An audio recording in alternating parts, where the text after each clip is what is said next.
Olá, bem-vindos! Hoje a gente vai, abrir a caixa preta de uma ferramenta que está em todo lugar, né? O computador. Mas não é só sobre tela e teclado, não. A gente vai fundo para descobrir a engenharia, a história, enfim, tudo o que faz a mágica acontecer lá dentro.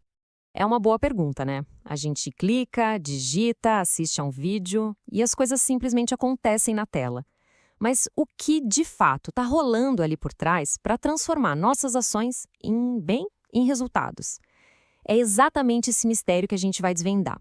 E para entender como chegamos até aqui, a gente precisa voltar um pouquinho no tempo. Bom, para começar, vamos alinhar os ponteiros. O que é um computador, afinal? Na sua essência, olha só, é um dispositivo que faz duas coisas: cálculos e decisões lógicas. E a grande sacada? A velocidade. Ele processa, manipula e guarda dados numa rapidez que, para nós seres humanos, é simplesmente impossível de alcançar. Com essa ideia na cabeça, vamos ver de onde tudo isso saiu. Então, vamos entrar na nossa primeira parte. Pode parecer que o computador é uma invenção super recente, coisa do século XX, né? Mas a verdade é que essa ideia, a de ter uma máquina para calcular, é um sonho humano bem antigo mesmo. Exatamente isso. Essa jornada do ábaco até o PC que a gente conhece não foi um pulo, foi uma caminhada longa, sabe? E cada passo nessa caminhada foi motivado por uma necessidade muito humana, a de contar, organizar e processar informações de um jeito mais rápido, mais eficiente, começando, claro, com as ferramentas mais simples que dá para imaginar.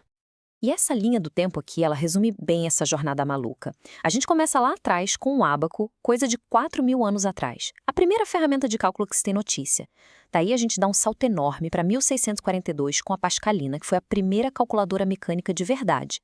A coisa muda de figura em 1946 com o ENIAC. Aí sim, a revolução eletrônica. Era um monstro que ocupava uma sala inteira. E o ponto da virada pra gente foi em 1976 com o Apple I, um dos primeiros que colocaram todo esse poder dentro das nossas casas. Ok, já vimos a história, né? Agora, vamos mergulhar na máquina em si. Chegou a hora de conhecer o que a gente pode chamar de o corpo do computador. E o que é o hardware? Bom, de um jeito bem simples, é a parte física. É tudo aquilo que a gente pode tocar, sabe? O processador, que é o cérebro, a tela que mostra tudo, o teclado que a gente usa para digitar.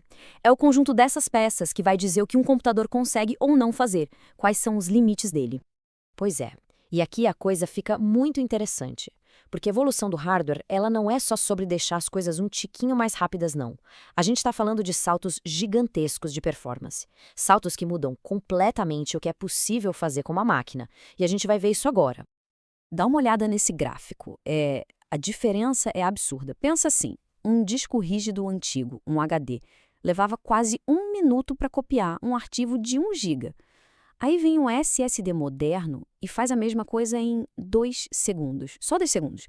E um NVMe, que é a tecnologia de ponta, menos de meio segundo. Isso é a evolução do hardware na prática. É a diferença entre ficar esperando e a coisa acontecer na hora. Certo, mas um corpo, por mais potente que seja, precisa de uma mente, né? Precisa de instruções. E é aqui que entra a próxima peça do nosso quebra-cabeça, o software. A relação entre os dois é fundamental.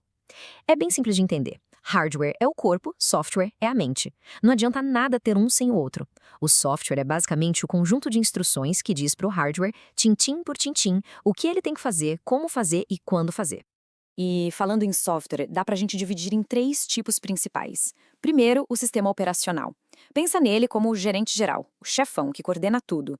Depois vem os utilitários, que são tipo a equipe de manutenção, sabe? Eles cuidam da segurança, da otimização, para deixar tudo rodando lisinho. E por fim, os aplicativos, que são as ferramentas que a gente usa no dia a dia para fazer nossas coisas, tipo editar um texto ou entrar na internet. Beleza, então já temos o corpo, que é o hardware, e a mente, o software. Mas qual é a língua que eles falam para se entender? A resposta é uma palavra só: dados.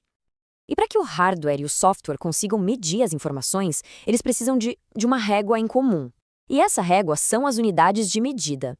Elas basicamente criam um padrão universal para todo mundo falar a mesma língua na hora de comparar o tamanho de um arquivo, a capacidade de um HD ou a velocidade da internet. E essa aqui é a famosa escada dos dados. A gente começa com a menor unidade, o byte. Se a gente junta mais ou menos 1000 bytes, a gente tem 1 kilobyte, que é, sei lá, o tamanho de um e-mail bem curtinho. 1000 kilobytes viram 1 megabyte, tipo uma música em MP3. 1000 megabytes formam 1 gigabyte, que já dá para guardar um filme em alta definição.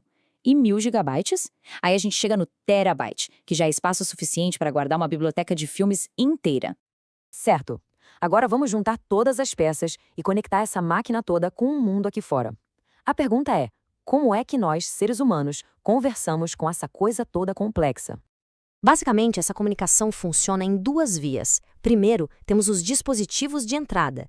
Pensa no teclado, no mouse, eles servem para a gente mandar informações para dentro do computador. E do outro lado, temos os dispositivos de saída. O monitor, a impressora, a função deles é mostrar para a gente o resultado de tudo que foi processado lá dentro. É uma via de mão dupla mesmo. E isso tudo nos leva à peça final, que talvez seja a mais importante de todas. O peopleware, ou seja, a gente. Nós, os humanos. Porque no fim das contas, um computador, não importa o quão potente ele seja, é só uma ferramenta. Ele precisa de uma pessoa para dar um propósito, um sentido para tudo aquilo. E aí, o círculo se fecha. O ser humano, o tal do peopleware, usa o software para dar ordens ao hardware. O hardware processa tudo e devolve a informação de volta para a gente.